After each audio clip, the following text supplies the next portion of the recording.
ಬೆಳಗ್ಗೆ ನಿರ್ಮಲ, ನನ್ನ ಕ್ಷಮಿಸ್ಬಿಡು. ರಿಂಕುಗೆ ತುಂಬಾನೇ ಹಸುವಾಗಿದೆ. ನೀನೇನಾದ್ರೂ ಅಡಿಗೆ ಮಾಡಿದ್ರೆ ಅವನಿಗಷ್ಟೇ ಏನಾದ್ರೂ ತಿನ್ನಕ್ ಕೊಡ್ತೀಯಾ? ಬೆಳಗ್ಗೆ ಆದ್ರೆ ಸಾಕು ಭಿಕ್ಷುಕರು ಬಂದ್ಬಿಡ್ತಾರೆ. ನಿನಗೆ ಎಷ್ಟು ಸಾರಿ ಹೇಳಿದೀನಿ, ನಿನ್ ಮಗ ಸೊಸೆ ನಿನ್ನನ್ನ ಬಿಟ್ಟು ಹೋದ್ರು, ಈ ರಿಂಕುನ್ ಕೂಡ ಇಲ್ಲೇ ಬಿಟ್ಟು ಹೋದ್ರು. ಏನ್ ಈ ಊರು ನಿನ್ನ ನೋಡ್ಕೋಬೇಕಾ ಹೇಗೆ?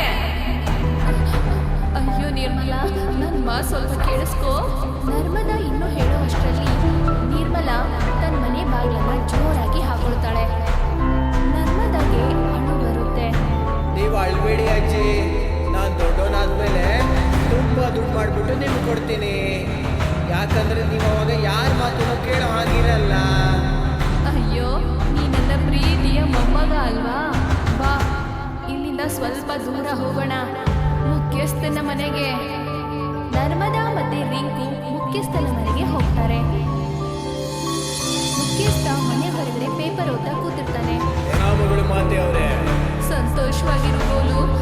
ಅಂದ್ರೆ ಮುಖ್ಯಸ್ಥರೇ. ಅಯ್ಯೋ ಅಮ್ಮ, ನಾನು ನಿಮ್ಮ ಮೋಲುನೇ, ಏನಾಗಬೇಕು ಅಂತ ಹೇಳಿ. ನಿನ್ನ ನೋಡಿದ ತಕ್ಷಣ ನನಗೆ ಯಾವಾಗಲೂ ನನ್ನ ಮಗಂದೇ ನೆನಪಾಗುತ್ತೆ. ನಮ್ಮ ಮಗನೇ ಅನ್ಕೊಳ್ಳಿ, ಮತ್ತೆ ಹೇಳಿ ನಾನು ನಿಮ್ಗೆ ಏನು ಸಹಾಯ ಮಾಡಲಿ?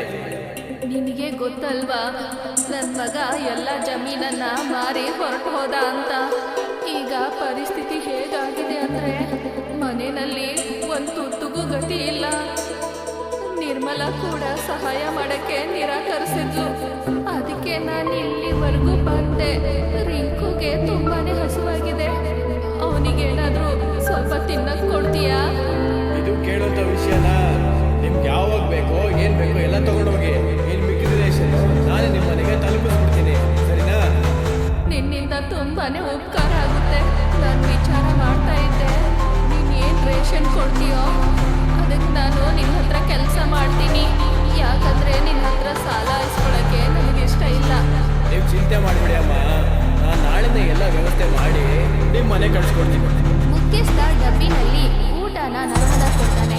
ನರ್ಮದಾ ಮತ್ತೆ ರಿಂಕು ತಮ್ಮ ಮನೆಗೆ ವಾಪಸ್ ಹೋಗ್ತಾರೆ. ತಗೋ ಮೊಮ್ಮಗನೆ, ಹೊಟ್ಟೆ ತುಂಬಾ ಊಟ ಮಾಡು.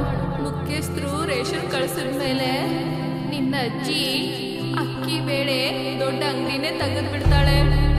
ಆಗ ನಾನು ಅಕ್ಕಿ ಬೇಳೆ ವ್ಯಾಪಾರ ಮಾಡಿ ನಿನಗೆ ಹೊಸ ಬಟ್ಟೆ ಮತ್ತೆ ಆಟದ ಸಾಮಾನುಗಳನ್ನ ತಗೊಂಡ್ ಬರ್ತೀನಿ. ಅಜ್ಜಿ, ಎಷ್ಟೊಂದು ಆಟದ ವಸ್ತುಗಳು. ಮತ್ತೆ ಅಜ್ಜಿ, ನನಗೆ ಪುಸ್ತಕ ಕೂಡ ಬೇಕು. ಆಗ್ಲೇ ತಾನೇ ಆಫೀಸರ್ ಆಗೋದು, ಆಮೇಲೆ ದುಡ್ಡು ಮಾಡ್ಬೋದು. ತುಂಬಾನೇ ಮುದ್ದಾಗಿ ಮಾತಾಡ್ತೀಯ ನೀನು. ನಿನ್ನ ನೋಡ್ತಿದ್ರೆ ನನಗಾಗ್ತಿರೋ ದುಃಖನ ಎಲ್ಲ ಮರ್ತು ಹೋಗ್ತೀನಿ. ಅಜ್ಜಿ, ಸರಿ ರಿಂಕು, ಹೇಳು, ಏನ್ ವಿಷಯ? ನಾನು ಬೇರೆ ಏನೋ ಹೇಳ್ತಾ ಇದ್ದೆ. ಹೌದಾ, ಹೇಳು, ನಾನು ಕೇಳಿಸ್ಕೊತೀನಿ. ಅಜ್ಜಿ, ನಾನು ಹೊರಗಡೆ ಆ ನದಿ ಹತ್ರ ಮಣ್ಣಿನ ಜೊತೆ ಆಟ ಆಡಿದ್ರೆ ಬಟ್ಟೆ ಎಲ್ಲ ಗಲೀಜಾಗುತ್ತಲ್ಲ, ಅದಕ್ಕೆ ನಿಮ್ಮ ಹತ್ರ ಕೇಳ್ಕೊಂಡು ಹೋಗೋಣ ಅಂತ ಅನ್ಕೊಂಡೆ. ಹೌದಾ, ಇದಾ ವಿಷಯ? ಹೋಗು, ಆಟ ಆಡೋಗು. ಆದ್ರೆ ಮನೆಗೆ ಬೇಗ ವಾಪಸ್ ಬಾ, ಮತ್ತೆ ನದಿ ಹತ್ರ ಹೋಗ್ಬೇಡ. ಸಾಕು ಸಾಕು ಅಜ್ಜಿ, ನನಗೆಲ್ಲ ಗೊತ್ತು. ನದಿ ಹತ್ರ ಹೋಗ್ಬೇಡ, ತರಲೆ ಮಾಡಕ್ ಹೋಗ್ಬೇಡ, ಮತ್ತೆ ಮಣ್ಣು ತಿನ್ನಕ್ ಹೋಗ್ಬೇಡ, ಅಲ್ವಾ ಅಜ್ಜಿ? ಆಯ್ತು, ಹೋಗ್ಬಾ. ಹೋಗಿ ಬೇಗ ಬಾ ಮನೆಗೆ. ನರ್ಮದಾ ಮನೆಯಿಂದ ದೂರದಲ್ಲಿ ಒಂದು ಚಿಕ್ಕದಾದ ನದಿ ಇತ್ತು. ರಿಂಕು ನದಿ ದಡದಲ್ಲಿ ಮಣ್ಣಲ್ಲಿ ಆಟ ಆಡ್ತಾ ಇದ್ದ. ಅಲ್ಲೊಬ್ಬ ವ್ಯಕ್ತಿ ವಿಚಿತ್ರವಾದ ವೇಷದಲ್ಲಿ ಅಲ್ಲಿ ಬರ್ತಾನೆ. ಅವನ್ ಮಣ್ಣು ತಿನ್ನೋ ನೋಡಿ ಅವನ ಹತ್ರ ಬರ್ತಾನೆ. ಅಯ್ಯೋ ಪುಟ್ಟ, ಆ ಮಣ್ಣು ಯಾಕೆ ತಿಂತಾ ಇದೀಯಾ? ನೀವು ಕೂಡ ತಿನ್ನಿ ಮಾಮ ಅವರೇ, ತುಂಬಾ ಸ್ವಾದಿಷ್ಟವಾಗಿದೆ. ಒಂದೇ ಭೇಟಿಯಲ್ಲಿ ನನ್ನ ನಿಮ್ಮವನೇ ಅನ್ಕೊಂಡ್ಬಿಟ್ಟಿಯಾ? ಸರಿಯಾಗಿ ಹೇಳ್ತಾರೆ, ಮಕ್ಕಳು ಮನಸ್ಸು ತುಂಬಾ ಶುದ್ಧ ಅಂತ. ಕೊಡು, ನೀನು ಹೇಳಿದ್ಮೇಲೆ ಮಾಮ ತಿನ್ಲೇಬೇಕಲ್ವಾ? ಇದು ತಗೊಳ್ಳಿ ಮಾಮ ಅವರೇ. ರಿಂಕು ಕೈಯಿಂದ ಕೊಟ್ಟಿರೋ ಮಣ್ಣನ್ನ ಆ ದೇವತ ಮನುಷ್ಯ ತಿಂತಾನೆ. ಅದ್ ತಿಂದ ತಕ್ಷಣ ಅವನಿಗೆ ತುಂಬಾನೇ ಇಷ್ಟ ಆಗುತ್ತೆ. ವಾ, ಏನಪ್ಪ ಇದು, ಎಷ್ಟು ಸ್ವಾದಿಷ್ಟವಾಗಿತ್ತು. ಹೇಳಿದ್ದೆ ತಾನೇ ಮಾಮ ಅವರೇ? ರಿಂಕು ತನ್ನ ಕೈಯನ್ನ ಮುಂದೆ ಚಾಸ್ತಾನೆ, ಮತ್ತೆ ಕಣ್ಣು ಮುಚ್ಕೊಂಡು ಹಾಗೆ ನಗ್ತಾನೆ. ಇದೇನಿದು ಅಳಿಯ? ಮಾಮಂಗೆ ಅಂತಿದ್ಯಾ? ಅಯ್ಯೋ, ನಿಮ್ಗೆ ಅರ್ಥ ಆಗಿಲ್ವಾ? ನನಗೆ ಅಜ್ಜಿ ಯಾವಾಗ್ಲೂ ಹೇಳ್ತಿರ್ತಾರೆ, ಒಬ್ಬ ಮಾವನ್ ತಿನ್ಸಿದ್ರೆ 1000 ಬ್ರಾಹ್ಮಣರಿಗೆ ತಿನ್ಸಂಗೆ ಅಂತ. ಅದಕ್ಕೆ ಮಾಮ ಅವರೇ, ನಿಮ್ಗೆ ತುಂಬಾ ಒಳ್ಳೇದಾಗತ್ತೆ. ಅದಕ್ಕೆ ನನಗೂ ಕೂಡ ತಿನ್ನಿಸ್ಬಿಡಿ, ಮತ್ತೆ ಈ ಋಣನ ತೀರಿಸ್ಬಿಡಿ. ಹೌದಾ, ಮಾಮನ ನೀನು ಸರಿಯಾಗಿ ಸಿಕ್ಕಾಕ್ಸಿದ್ಯಾ. ಆದ್ರೆ ಮಣ್ಣಲ್ಲ, ನಾನು ನಿನಗೆ ಬೇರೆ ಏನೋ ಕೊಡ್ತೀನಿ. ಆ ದೇವತಾ ಮನುಷ್ಯ ತನ್ನ ಕೈಯಲ್ಲಿ ಒಂದು ವಜ್ರದ ಜಾದೂ ಚಮಚ ರಿಂಕುಗೆ ಕೊಡ್ತಾನೆ. ಆಗ ದೂರದಿಂದ ನರ್ಮದ ಧ್ವನಿ ಕೇಳಿಸುತ್ತೆ, ರಿಂಕು. ಅಯ್ಯೋ, ಹೋಗಿ ಹೋಗಿ, ಅಜ್ಜಿ ಬಂದ್ರು ಮಾಮ ಅವ್ರೆ. ಅವ್ರೇನಾದ್ರೂ ನೋಡ್ಬಿಟ್ರೆ ಮಣ್ಣು ತಿಂದಿದ್ಕೆ ಬೈತಾರೆ. ಸರಿ, ಆಯ್ತು ಆಯ್ತು, ನನಗೆ ಹೊಡ್ಲಾಳಿಯಾ? ಆ ದೇವತಾ ಮನುಷ್ಯ ಅಷ್ಟು ಹೇಳಿ ಅಲ್ಲಿಂದ ಮಾಯವಾಗ್ತಾನೆ. ಆಗ ನರ್ಮದಾ ಅಲ್ಲಿಗೆ ಬರ್ತಾಳೆ. ಏ ರಿಂಕು, ನಾನು ನಿನ್ಗೆ ಬೇಡ ಅಂತ ಹೇಳಿದ್ದೆ ಅಲ್ವಾ, ಈ ಮಣ್ಣನ್ನ ತಿನ್ಬೇಡ ಅಂತ. ನೀನಲ್ವಾ ಅಂತ ಕೇಳಲ್ಲ ಅಲ್ವಾ? ಅಯ್ಯೋ ಅಜ್ಜಿ, ಕೇಳಿ ಇಲ್ಲಿ, ನಾನು ಮಣ್ಣು ತಿನ್ಲಿಲ್ಲ. ಅದು ಒಬ್ರು ಮಾಮ ಅವ್ರು ಸಿಕ್ಕಿದ್ರು, ಅವರೇ ಕೊಟ್ಟಿದ್ದು. ಈ ಚಮಚದಲ್ಲಿ ತಾಗಿದೆ, ಬೇಕಿದ್ರೆ ನೀವು ತಿನ್ನೋಡಿ. ಈಗ ನೀನು ಸುಳ್ಳು ಹೇಳೋಕ್ಕೂ ಕಲ್ತಿದೀಯಾ ಹೇಗೆ? ಆಗ ನರ್ಮದಾ ದೃಷ್ಟಿ ರಿಂಕು ಕೈಯಲ್ಲಿರೋ ವಜ್ರದ ಚಮಚದ ಮೇಲೆ ಹೋಯ್ತು. ಅಯ್ಯೋ, ಇದು ವಜ್ರ ಚಮಚ ಅಲ್ವಾ? ಇದನ್ನ ನಿನಗೆ ಯಾರು ಕೊಟ್ರು? ನಿಮ್ಗೆ ಇಷ್ಟ ಆದ್ರೆ ನೀವು ಅದನ್ನ ಇಟ್ಕೊಂಡ್ಬಿಡಿ ಅಜ್ಜಿ, ಸುಮ್ಮನೆ ನನಗೆ ಬೈತಾ ಇರಬೇಡಿ. ಹೇಗ್ ಮಾತಾಡ್ಬೇಕು ಅಂತ ಗೊತ್ತಲ್ವಾ ನಿಂಗೆ? ಮುದ್ದಾಗಿ ಮಾತಾಡಿ ನನ್ನ ನಮ್ಸಕ್ ಬರ್ತೀಯಾ, ಮತ್ತೆ ಯಾವಾಗ್ಲೂ ನನ್ನಿಂದ ತಪ್ಪಿಸ್ಕೊಂಡ್ ಬಿಡ್ತೀಯಾ. ಆದ್ರೆ ಇವತ್ತು ನಾನು ನಿನ್ನ ಬಿಡಲ್ಲ. ನಡಿ ಮನೆಗೆ. ಒಂದಿನ ಕಳೆದು ಹೋಗುತ್ತೆ. ಮತ್ತೆ ಮುಖ್ಯಸ್ಥ ನರ್ಮದಾ ಮನೆಗೆ ಬೇಕಾಗಿರೋ ರೇಷನ್ನ ತಗೊಂಡ್ ಬರ್ತಾನೆ. ಅಮ್ಮ, ಇಲ್ಲಿದೆ ಎಲ್ಲ ಸಾಮಗ್ರಿಗಳು. ನಿನ್ನಿಂದ ತುಂಬಾನೇ ಸಹಾಯ ಆಯ್ತು ಬೋಲು. ಅಯ್ಯೋ ಅಮ್ಮ, ಮತ್ತೆ ಅದೇ ಮಾತಾ? ಇದು ನನ್ನ ಕರ್ತವ್ಯ. ನಾನು ಕೇವಲ ಏನ್ ಮಾಡ್ತಾ ಇದ್ದೀನಿ ಅಂದ್ರೆ ನನ್ನ ಕರ್ತವ್ಯ ಅಷ್ಟೇ. ನಿನ್ನಲ್ಲಿ ಇದೇ ಒಳ್ಳೆತನ ಇರೋದು ಮಗನೇ. ನಾನು ಯೋಚನೆ ಮಾಡ್ತಾ ಇದ್ದೆ, ಈ ಅಕ್ಕಿ ಬೇಳೆ ಮಾರಿ ನಿಧಾನವಾಗಿ ನಿನ್ ದುಡ್ಡನ್ನ ವಾಪಸ್ ಕೊಡ್ತೀನಿ. ವಾಪಸ್ ಕೊಟ್ಟಿಲ್ಲ ಅಂದ್ರೂ ಕೂಡ ಪರವಾಗಿಲ್ಲ, ಮತ್ತೆ ನನಗೆ ದುಡ್ಡು ವಾಪಸ್ ಕೊಡ್ಬೇಕು ಅಂತ ಯೋಚನೆ ಕೂಡ ಮಾಡಬೇಡಿ. ನಿಮ್ ಬಗ್ಗೆ ಯೋಚನೆ ಮಾಡಿ, ಮಿಕ್ಕಿದೆಲ್ಲ ನಾನ್ ನೋಡ್ಕೋತೀನಿ. ಸರಿ ಮಗನೇ, ಆಯ್ತು. ನರ್ಮದಾ ದಾಲ್ ಮಖನಿ ಮಾಡಿದ್ಲು, ಮತ್ತೆ ತನ್ನ ಅಂಗಡಿನ ಶುರು ಮಾಡಿದ್ಲು. ದಾಲ್ ಮಖನಿ ಪರಿಮಳ ತಗೊಂಡ ತಕ್ಷಣ ರಿಂಕು ಚಮಚ ತಗೊಂಡು ಅಲ್ಲೇ ನಿಂತ್ಕೊಂಡ, ಜೊತೆಗೆ ಮುಖ್ಯಸ್ಥ ಕೂಡ. ಅಜ್ಜಿ, ನನಗೂ ಕೂಡ ಬೇಕು. ನಿಂತ್ಕೋ ಪುಟ್ಟ, ನಿನಗೂ ತಿನ್ನಿಸ್ತೀನಿ. ಅದು ತುಂಬಾ ಬಿಸಿಯಾಗಿದೆ, ಕೊಡ್ತೀನಿ ಇರು. ಅಮ್ಮ, ನನಗೂ ಕೂಡ ಕೊಡಿ, ನಾನು ಕೂಡ ರುಚಿ ನೋಡ್ಬೇಕು. ಮತ್ ಕೊಡಿ, ನಾನು ರಿಂಗೂ ತಿನ್ನಿಸ್ತೀನಿ. ಆಯ್ತು ಬೋಲು ಮಗನೇ, ಈಗಲೇ ತರ್ತೀನಿ. ನರ್ಮದಾ ತಕ್ಷಣ ದಾಲ್ ಮಖನಿಯನ್ನ ಮುಖ್ಯಸ್ಥನಿಗೆ ಕೊಡ್ತಾಳೆ. ಪ್ರಧಾನ್ ತನ್ನ ಕೈಯಿಂದ ರಿಂಕಿಗೆ ತಿನ್ನಿಸ್ತಾನೆ. ಮುಖ್ಯಸ್ಥರೇ, ಅಜ್ಜಿ ಕೈ ರುಚಿ ತುಂಬಾ ಚೆನ್ನಾಗಿದೆಯಲ್ವಾ? ಆರಿಗೂ ನಿಮ್ಮ ಅಜ್ಜಿ ತುಂಬಾ ಸ್ವಾದಿಷ್ಟವಾಗಿ ಮಾಡಿದ್ದಾರೆ. ತಗೋ, ಇನ್ನು ತಿನ್ನು. ನಾನು ಕೂಡ ತಿನ್ನಿಸ್ತೀನಿ. ರಿಂಕು ವಜ್ರ ಚಮಚದಿಂದ ದಾಲ್ ಮಖನಿಯನ್ನ ಮುಖ್ಯಸ್ಥನಿಗೆ ತಿನ್ನಿಸಿದ ತಕ್ಷಣ ಮುಖ್ಯಸ್ಥನಿಗೆ ಆಶ್ಚರ್ಯ ಆಗುತ್ತೆ. ಏನಾಯ್ತು ಬೋಲು, ಕಾರಾಗಿರ ಆಗಿ ಹೋಯ್ತಾ ಏನು?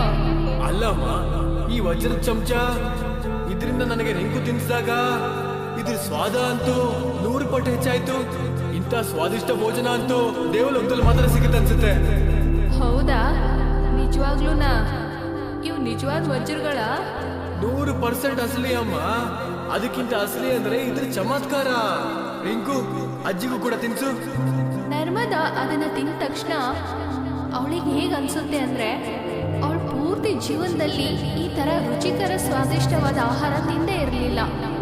ಹೌದು ಬೋಲು, ನೀ ಸರಿಯಾಗಿ ಹೇಳ್ತಿದೀಯ. ನಾನು ಹೀಗೆ ಮಾಡ್ತೀನಿ, ಈ ಚಮಚದ ಸಹಾಯದಿಂದ ಇದನ್ನ ನನ್ನ ಅಡುಗೆಯಲ್ಲಿ ಅಳವಡಿಸ್ಕೊಳ್ತೀನಿ.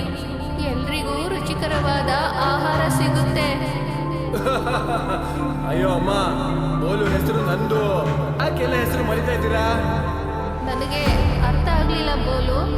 ಮನುಷ್ಯರ ಮನಸ್ಸಲ್ಲಿ ಮೊದಲು ಏನ್ ಬರುತ್ತೆ ಅಂದ್ರೆ, ವಜ್ರ ಅಲ್ವಾ, ಇದನ್ನ ಮಾರ್ಬಿಡೋಣ ಅಂತ, ಅದರಿಂದ ದುಡ್ಡು ಬರುತ್ತಲ್ಲ ಅಂತ. ಆದ್ರೆ ನೀವಂತೂ ಇದರ ಸ್ವಾದದ ಅನುಭವ ಎಲ್ರಿಗೂ ಆಗ್ಲಿ ಅಂತೀರಾ. ಇದನ್ನ ನೋಡ್ತಿದ್ರೆ ವ್ಯಾಪಾರ ಚೆನ್ನಾಗಾಗುತ್ತೆ ಅನ್ಸುತ್ತೆ. ಆಗ ಪಿಂಟು ಅಲ್ಲಿಗೆ ಬರ್ತಾನೆ, ಮತ್ತೆ ಹೇಳ್ತಾನೆ, ಅಯ್ಯೋ ಏನಪ್ಪ, ಎಷ್ಟು ಒಳ್ಳೆ ಪರಿಮಳ ಬರ್ತಾ ಇದೆ. ಅಜ್ಜಿ, ನನಗೊಂದು ಪ್ಲೇಟ್ ಕೊಡಿ ಇಲ್ಲಿ. ನಾನು ಈಗಲೇ ತಂದೆ. ನರ್ಮದಾ ಆ ಚಮಚನ ತಗೊಂಡು ದಾಲ್ ಮಖನಿಯಲ್ಲಿ ಮಿಕ್ಸ್ ಮಾಡ್ತಾಳೆ, ಮತ್ತೆ ಪಿಂಕುಗೆ ದಾಲ್ ಮಖನಿಯನ್ನ ಕೊಡ್ತಾಳೆ. ಅರೆ ವಾ ಅಜ್ಜಿ, ಇಂಥ ಸ್ವಾದಿಷ್ಟ ಊಟ ಅಂತೂ ತುಂಬಾ ಪವಿತ್ರವಾದದ್ದು. ನಾನು ಸಿಟಿಯಲ್ಲೂ ಕೂಡ ಇಂಥ ಅಡುಗೆ ಎಲ್ಲೂ ತಿಂದೇ ಇಲ್ಲ. ತಿನ್ನು ಮಗನೇ, ತಿನ್ನು.